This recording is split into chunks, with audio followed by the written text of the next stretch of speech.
제가 어제 텔레그램에서도 이 반등 구간을 다시 한번 더 체크를 해드렸거든요. 자, 현재 56.2K 부근에서 반등이 나오면서 지금 살짝 횡보를 하고 있습니다. 네, 안녕하세요 여러분, 캔들러입니다. 일단 지난 영상에서 이 61K를 돌파하지 못하면 이 해당 구간까지 하락한다라고 말씀을 드렸는데요. 일단 정확하게 여기 53K를 살짝 깨고 그 다음 지금 반등이 나오고 있습니다. 그럼 지금의 추세가 여기서부터 다시 상승이 나올지 이제 이런 게 궁금하실 겁니다. 제가 어제 텔레그램에서도 이 반등 구간을 다시 한번 더 체크를 해드렸거든요. 자, 현재 56.2K 부근에서 반등이 나오면서 지금 살짝 횡보를 하고 있습니다. 지금의 자리에서 완벽한 추세 전환이 일어나면서 다시 한번 고점 트레이를 할지는 사실 아무도 모르는 상황인데요. 지금의 구간은 이렇게 단타로 접근하시는 게 현재는 맞다고 생각하고요. 저도 단타를 매매할 때마다 지금 텔레그램에 이렇게 올려드리고 있습니다. 그래서 59K에서 내려오는 이 세기형 하락 패턴에서 이 55K 부근에서 마지막이라 생각하고 아마 여기서 롱을 매수하신 분들이 많이 계실 건데요. 실제로 차트에서도 이 롱고 시기가 있었습니다. 여기서 이렇게 큰 양봉을 띄워서 상승할 것처럼 보여주고 위에 저항 맞고 그 상승분에 다 반납하면서 아예 저점을 깨버렸죠. 그래서 이런 롱고 시기에 많은 분들이 해당 55K를 깨지면서 청산을 많이 당했을 겁니다. 실제로도 이 거래량을 보면은 이 중요한 지지 구간을 하락 돌파하면서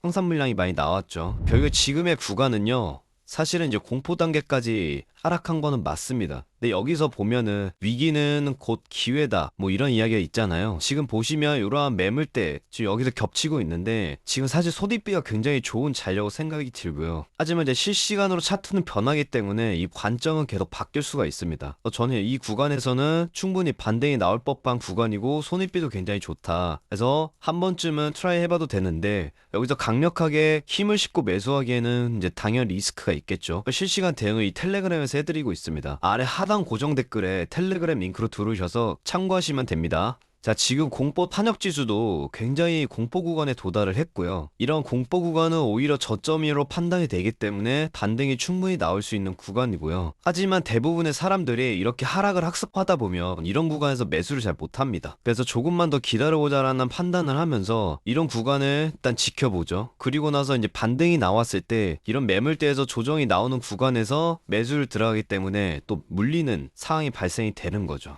해당 구간에서 어느 정도 시간가스 채우겠죠. 이 채우면서 결국에는 다시 한번 더 반등이 나올 텐데 이 하락 돌파한 55K 여기를 넘겨주는지 일단 확인하셔야 될 것 같고요. 사실 지금의 캔들 요것만 봐서는 아직 데이터가 많이 부족하고 게다가 지금 주말장이기 때문에 별다른 변동성이 많이 없습니다. 지금 거의 지지 구간들을 다 깨부시면서 내려왔기 때문에 이미 청산을 많이 당했고 많은 사람들이 시장에 물량을 던진 걸로 보이고 있죠. 어느 정도 마지막 지지 구간에 도달했다고 생각은 하고, 일봉상 그림을 보면 사실 지금 이 구간에서 반등이 이렇게 나온다고 해도 위에 보면은 이렇게 하락을 하면서 이런 매물대들이 굉장히 많이 열리거든요. 어느 정도 일정 기간 이쪽에서 차트를 좀 그리고 나서 한 번 더 고점 트라이를 하지 않을까 이렇게 보고 있어서 뭔가 스윙 관점이나 뭐 장기 홀더 관점으로는 저는 맞지 않다라고 보고, 어떠한 그림이 나오기 전까지는 단타로 좀 접근하는 게 맞다라고 생각을 합니다. 비트코인 청산 맵을 봐도 이러한 지지 구간이었던 이런 매물대 물량들 요것들을 다 청산 물량을 소화시키면서 지금 하락을 한 거거든요. 사실은 지금 이 밑에는 어떻게 보면은 이런 청산 물량이 없다 보니까 굳이 내릴 이유도 많이 없다고 생각을 하고, 이제는 요 위에 있는 숏 물량을 먹으러 가야겠죠. 파이어 차트를 보셔도 이 큰 손들이 어느 정도 다 던진 것으로 확인이 되고요. 매물대도 보면은 뭐 유의미한 매물대하게 보이진 않습니다. 그리고 어제 경제지표 발표 중에 비농업 고용지수가 있죠. 이 비농업 고용지수는 14만 2천 개 일자리가 증가를 했지만 사실은 예상보다 크게 못 미치는 수치고요. 그리고 실업률 같은 경우에는 예상치와 일치한 4.2% 정도가 나왔는데 이건 이제 전월보다 하락을 했습니다. 하지만 최근에 3년 내 최고 수준이기 때문에 이 노동시장의 약세를 시사할 수 있습니다. 그리고 민간기업 고용 증가도 이 9만 9천 개로 3년 동안 가장 낮은 증가폭이기 때문에 현재 경제가 둔화되고 있다는 신호는 확실한 것 같습니다.